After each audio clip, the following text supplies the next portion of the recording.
Welcome everyone. This is Coaching in Session. My name is Michael Rearden and I will be your mindset coach today. And today we're going to be talking about nutrition.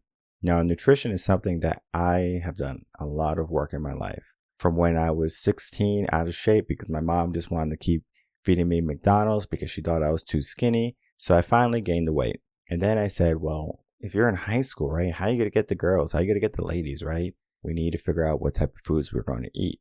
So I got rid of all the junk, the sodas and all the sweets and things like that. Not saying I didn't indulge in them once in a while, but it wasn't my main focus. It was typically rice, beans, and meat. That was what I grew up on, Puerto Rican. Now, what I can tell you that is if I eat rice, beans, and meat today, I'm going to be gaining some weight very quickly. What happened to my body, right? Did my metabolism slow down? Did I develop a food allergy along the way? Or is that just life, right? At a certain age, you just can't eat the same things you ate when you were younger. Well, come to find out, our body likes different foods. Our body does well with different foods. And a lot of time, people just eat the foods that they like. But does the body like the foods that you like? Or do the foods that you like agree with your body? I know it can be a difficult concept to understand, but today we're going to be talking about that in my most recent blog. Does the foods we eat affect our mindset? If you're new to the channel, make sure to like, comment, and subscribe, and to share the video in audio to help build a community of like-minded individuals. Today, we're going to be talking about the foods that we eat. And I know sometimes the foods that we eat are just to give us fuel to make us feel full, or the foods that we like, right? For example, pizza and ice cream. People like that type of food. Hamburgers and hot dogs, people like that type of food. Is that food good for you? Maybe good for the soul. Maybe if you are just craving it and it's a good thing, right? And you get this endorphin rush, right? Just, oh my goodness, this is so good. I understand that feeling. I understand that desire for wanting that type of food. But then at the same time, how do you feel after that? Do you feel fast? Do you feel slow? Do you feel energetic or do you feel lethargic? And people don't think about the energy that they get from their food. They just think about getting the food. And I am a victim of that also. 2016, when I had a mindset shift, I had to make a choice. Do I keep just not taking care of my body? Or do I say, I need to figure out, well, what does my body need? It wasn't until my body broke until I said, I can't move anymore. I was like, all right, I have to make some changes. And I talk about the story in the blog because we are looking at something that we don't look at. The foods we eat, right? We go to the store, we get what we're told, we go through all the aisles, we see something we like, we see a new brand, it's like, oh, wow, I want to try that. But do we look at the labels? When we turn the box around, it tells us how much fat, how much protein, how many carbs. Do you even know your macros? People don't even know their macros. If you are a long-time listener, I want you to recall in episode 100 or around there, probably like 120 or something like that, when I was doing the workshops, right? Workshop Wednesday, I did a whole episode on nutrition, how to read nutritional values on labels and boxes and things like that, so you can know how to do that. So check out that. What I want you to gain from this today is food and mindset, right? Because people think sometimes food and body, but what about food and mindset? Because our brain needs fuel, otherwise it's not going to be functioning, right? So the foods we eat are the fuel for the body, and the body houses the brain. And the brain has the mindset, right? The mindset of how we think, or the mindset of how we operate. And we're going to be talking about the good foods and the bad foods, and we're going to be talking about how to find the right foods for you. There is no secret to it, right? It's going to require some work. I know they do have some tests that you can get some blood work done and they can figure out what type of foods you will probably agree with, what foods you're allergic to. You can do that too, but there is an easier way besides getting a needle or pricked or whatever. You can do it on your own in the comfort of your own house, and it doesn't require much effort. It just requires some awareness. So this blog came about when I was reading a book by Dr. Will Cole, and it was talking about the inflation spectrum. The inflation spectrum is how most foods that we eat are going to be inflammatory to our system. Don't know if you remember Dr. Ann when we were talking about ED. She was talking about foods are inflammatory for men and how certain foods are inflammatory and alcohol is inflammatory, right? And what does that do to the body? We don't even know what happens to our body on a daily basis. We just kind of move through the day and we just expect our body to show up. That is one aspect that our body is really good at. All right, you need this much energy to do this. Okay, we will facilitate that, but don't expect more, especially with what you're giving me. You're giving me poor quality foods. You're giving me poor quality life, sleep, all of that. And you expect all these things to happen in your life. There's a reason why you go to your 9 to 5 and you come home and you're exhausted. Yes, a little bit is mindset. Yes, a little bit is habits, but a lot could be to the foods you eat. Because if you are just going through life eating poor quality food, you're going to have poor quality energy. The fact that we have foods that are going to be inflammatory to us, it just means our body has to work extra. I'm not sure if you realize this, but it takes a huge amount of energy for your body to digest food, a meal. The reason why intermittent fasting is so popular and is so effective is because your body is saying, okay, this is my window that I'm going to work extra hard for breaking down food, getting the nutrients I need from the foods that you're going to be taking in. But yeah, if you eat in the morning, you eat in the afternoon, you eat in the evening, how many hours is that of eating a day, right? So let's say you wake up at 6 in the morning, right? And let's say breakfast is at 7. Maybe dinner is at 5 or 6, right? Or something along those lines. Maybe it is at 7, right? So you're eating for about 10 to 12 hours a day. But if you do intermittent fasting, you might have an 8-hour window block. That doesn't mean you're going to eat the whole entire 8 hours, because you might eat from, let's say, 12 to 8, but you might only eat a meal from 12 to 3 and be full. Because if you're doing intermittent fasting, you're probably aware of what type of foods you're putting into your body. And that is the key component to mindset, right? The foods that we're bringing in, how are they making us feel? 2016, again, I was eating bacon, egg, and cheeses on a roll, and I was eating hamburgers and just bad quality foods. Now, I wasn't really gaining any weight because I just wasn't sleeping and I wasn't eating a lot. I would just eat one sandwich a day. And it wasn't because I just wanted one sandwich, right? I would have loved to have 10 or 15 sandwiches, right? But my appetite wasn't there, right? I was just going through so much stuff in my life. And I found that I didn't want to eat. I didn't want to sleep. I just didn't want to do anything, right? I was just in that depression state. I said, I have to get out of it. How do I get out of it, right? And I talk about it in the blog. I had a buddy. He was a trainer. Even though I knew how to work out, been working out already for the past 15 years at that point. I was like, wait, what's really going on right now? I know how to work out. I know what my body needs. So why am I not doing it? What is the reason why I'm not showing up? And the reason why was because I had that roadblock.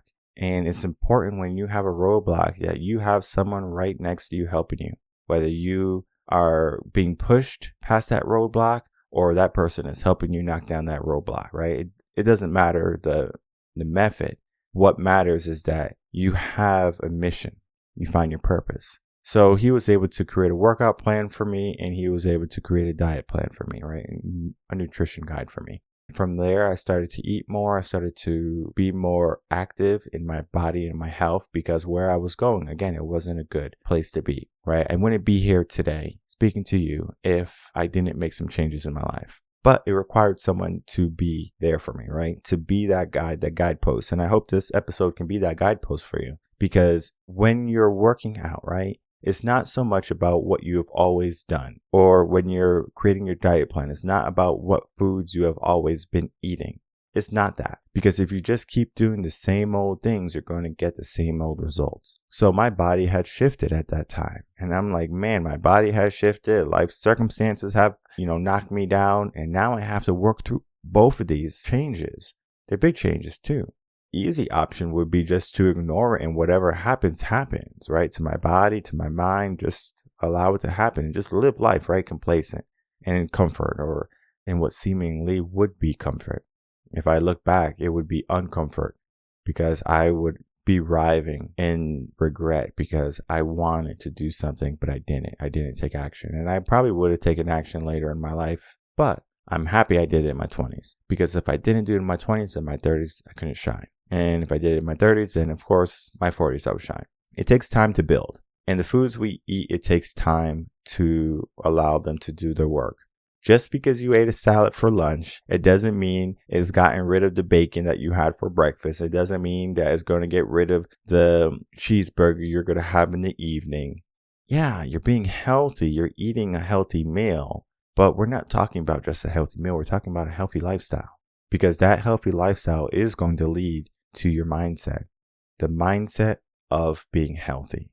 Because if you're going to give your brain poor quality foods, you're going to have poor quality energy and poor quality results. So when I went on that journey to change the foods that I was eating, I didn't have a fancy book like the one that Dr. Cole wrote, talking about the inflammation process, all right, and what foods cause inflammation. I didn't have that. But what I knew and what I excel at, and the reason why I think I'm a good coach, is that I have one of the strengths of cause and effect, right? So if you're not familiar with the Clifton Strength Test, I encourage you to take it and figure out what your strengths are. One of my strengths are cause and effect, right? It doesn't say cause and effect, but basically it is what cause and effect is, right? So we have the ability, or I have the ability, to look at something and see the cause and the effect. I can see a situation and then what is the result, right? The cause and then the effect, right, of that. We can be highly successful in just that aspect, not even looking at my other skills and my other knowledge and my other wisdoms and all my other trainings. Just that alone, my strength, cause and effect, helps me be a better coach. So I was in 2017 at this time now, right? The year already passed. And I'm experimenting with foods. I'm like, okay, well, what foods are good? Because I was eating the same old foods that I was eating when I was younger. And I was like, okay, well, I had a lot of rice when I was a kid, and I ate a lot of pasta, and I was doing all this stuff. And then I realized that the food that I was eating was just not good for me, right? Because I was getting back in the gym, trying to get back in shape. I had no energy, and I wasn't getting the results that I wanted. And I'm like, why am I not getting the results that I want? What am I doing wrong, right? I'm doing the same thing that I always was doing. And come to realize it was the foods that I was eating.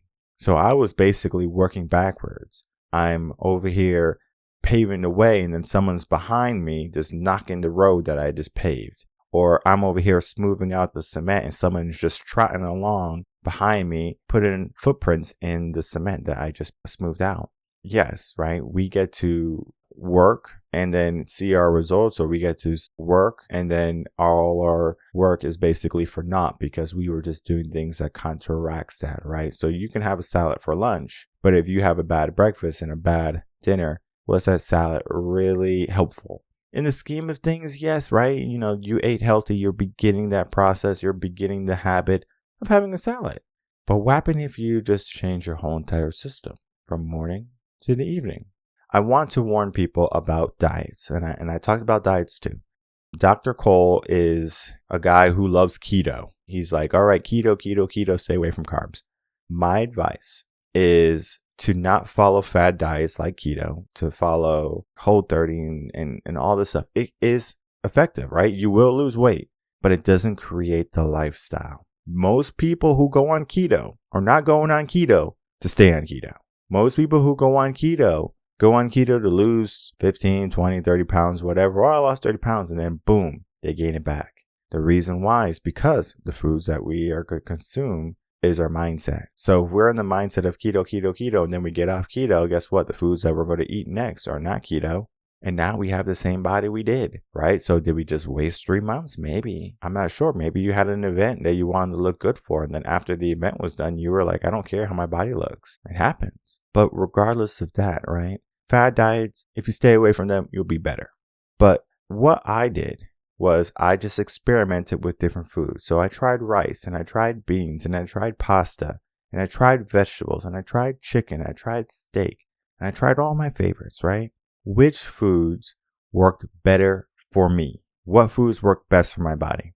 Okay, so I would do some yogurt and some different other stuff, some different types of chips because I like to eat chips. And I found that carbs and me are not, I guess you can say friends. So I have to stay away from like the white starchy type of carbs, the carbohydrates of like flour, anything like white flour. So like some of the chips have it. Have to stay away from like bread and things like that because that's not helpful for me.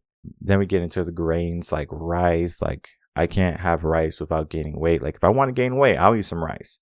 All right. So I can do that.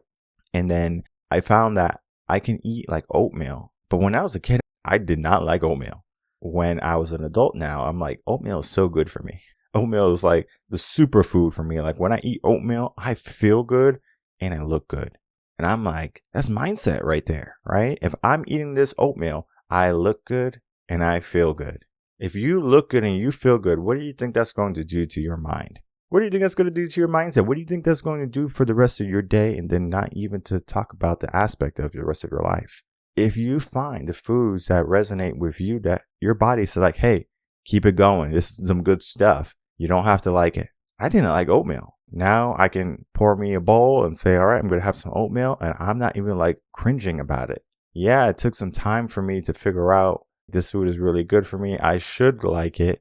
Or how to cook it the way that I'm going to like it. Because some people, they like overnight oats. Some people, they want to put some stuff in them, some berries and some, dried fruits and some nuts. And cool, right? Whatever fits your lifestyle and whatever fits your diet. Because you can be putting all that stuff in there and then find out that it now is unhealthy for you. So you have to experiment.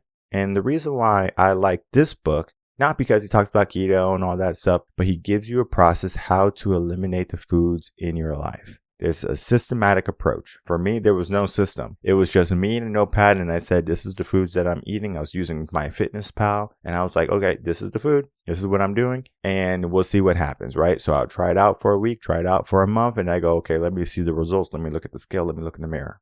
That's a lot of work. That is a lot of work. But if you're willing and you have the time and you have the dedication to do that, it is very effective to do it yourself, right? Because then you could say, I did this by myself. And now you know for sure because you went through that failure. Remember, failure is going to be the best lessons you can ever have. So if you eat wrong food and you're aware that that food is not helping you, you're going to say, wow, I just learned that this food is not good for me. Let me try to stay away from it, right? Or let me limit what I eat. All right. So for example, if you find pizza is not good for you, not saying you can't have pizza, but don't have it every single night. Heck, maybe not every single week. Once a month, maybe. Once every 2 weeks, whatever. And this is not to say that you can't have a cheat meal every single week. But you have to understand the thing about a cheat meal. Cheat meals are going to be your meals that just forego your diet once in a while. How often should you have a cheat meal is going to depend on how often you train. Because if you are doing moderate to light training and you have a very sedentary job where you're just sitting all day long, then cheat meal at the end of the week for you because you earned it is probably not a good idea because you didn't work hard enough. Your body doesn't even need that extra surplus of food. But if you're working out, doing marathons, all this stuff, right? And you are just like on your grind and you just are craving for some cheesecake or something like that. Heck, have it. All right. Have your cheesecake, right? And then understand that you're not going to eat the whole cheesecake, right? Moderation, right? People, moderation. But you learn about the foods that you eat from the book, right? Because it gives you that process to, all right, these are the foods we're going to eliminate week 1. So in week 1, you're going to eliminate certain types of grains, breads, maybe nuts, things like that. The second week, you're going to eliminate dairy, yogurt, all that stuff. And then the third week, you're going to eliminate certain types of vegetables that are known to cause inflammation. And then from there, you're going to be left with a very limited diet of the foods that you can eat that do not cause inflammation. Yes, the foods that are left, you might find that you don't like them. And you might find that they're not bringing you enough energy and things like that. But I will say that the foods that he recommends in the book are going to be high energy foods. You might have to learn to like them like I had to learn to like oatmeal, but you will find that you are in a better place when you're eating some of these foods. And then you might even find that I don't want to eat this food and you don't have to, right? You can eat whatever you want. So we have that choice. And then at some point, when we start to see some results and our body starts to get back in its natural rhythm, all right, now we're going to start adding foods. So you're going to add your rice back or your grains back, and you're going to add your beans and you're going to add certain vegetables in your dairy, and you're going to see how your body reacts to it. Does your body blow up? Do you feel like lethargic? Do you feel nauseous? Like, what's going on with you, right? You have an allergic reaction somewhere, maybe in your tongue, maybe in your skin somewhere. Regardless of the reaction, right? Your body is going to say, well, this food is good for me. This food is having an adverse effect. And if the food is having an adverse effect, your body has to clean that out. Now your body is working even harder to get rid of the toxins that we give it, to get rid of the toxins that you're giving it, all right? Because your body's just saying, hey, like, I don't know what this is. I don't even know what to do with it. Or when I use the stuff that you give me, it's like, it's not helping me. Everyone has a unique body. So I can't just say, all right, everyone, here's your diet plan and everyone follow this and you'll be in shape and you'll have a good mindset. No, you have to do the work. In the book, it talks about that. But you can also do it like how I did it, with no guide, with no knowledge of anything, just understanding what foods you eat and then asking yourself the question, how did that food make me feel? If you have some rice and some beans and some steak at night, you might say, whoa, that tasted good, right? We're not worried about taste. The next day, do you have a hard time waking up in the morning? When you look in the mirror, how do you look? Do you find that you're a little bit more puffy in the cheeks? Do you find that you're a little bit more round in the belly? You have to ask yourself those questions that we don't think about. And then at that point, when you start to realize, all right, I'm doing all of these things in my life, I need the energy to get those things done. Because in this podcast and in the career in the business of Reverent Concepts, we talk about how to reach more potential in your life, how to be more than what you are right now. And if you don't have the energy in order to get to that point in your life, we need to figure out how to get to that energy. And that is why I wrote this blog, Do the Foods You Eat Affect Your Mindset?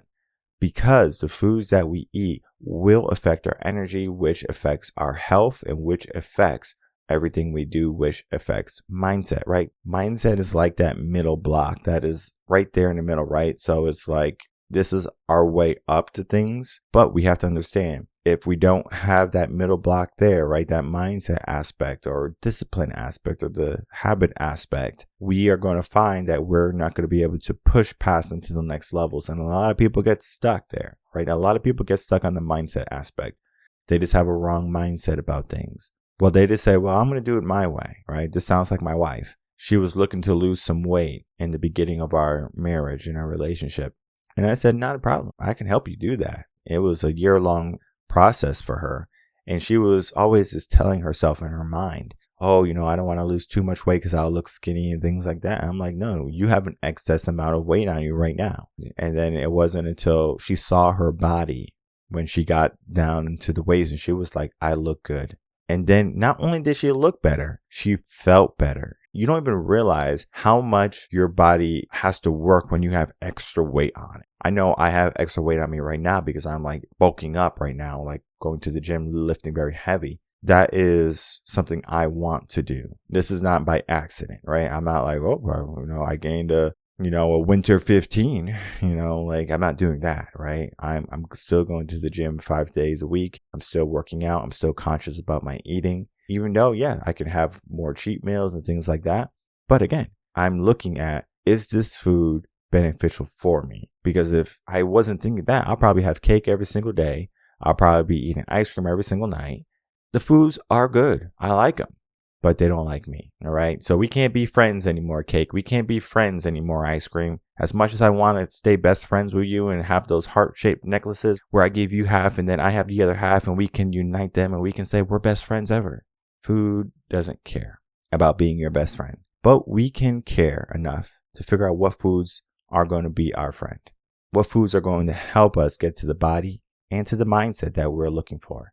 Because if you just operate under the mindset of, I'll do it by myself, I'm going to try this fad diet and this fad diet, and you don't follow the wisdom of someone who has already walked the path, whether it be from me just understanding that process and identifying your food, eliminating what foods you find are not helpful for you, and then maybe even getting a book, figuring out what foods can cause inflation, learning about different qualities of foods, different types of foods. Because if you go to the grocery store, it's a big place, unless you live in a small town, right?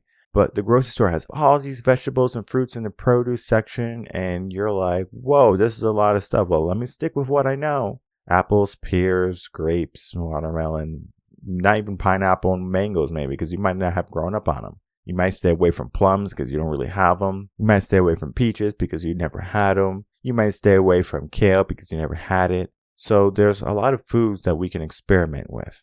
And I encourage you to first figure out what foods work for you, what foods you like, and then create a meal plan on that. Not saying that you need a meal prep and things like that. Just understand what foods are going to do best for you. And then once those foods start working for you, your mindset is going to start working for you, and then your whole life is going to change, because the foods that you do eat will affect your mindset. So let's affect your mindset in a positive and powerful way so you can start to get the life that you want. My name is Michael Rearden. I'm a mindset coach. If you have any questions, you can email me coachinginsession@gmail.com, and I will see everyone on the next episode of Coaching in Session. Until then, everyone, take care.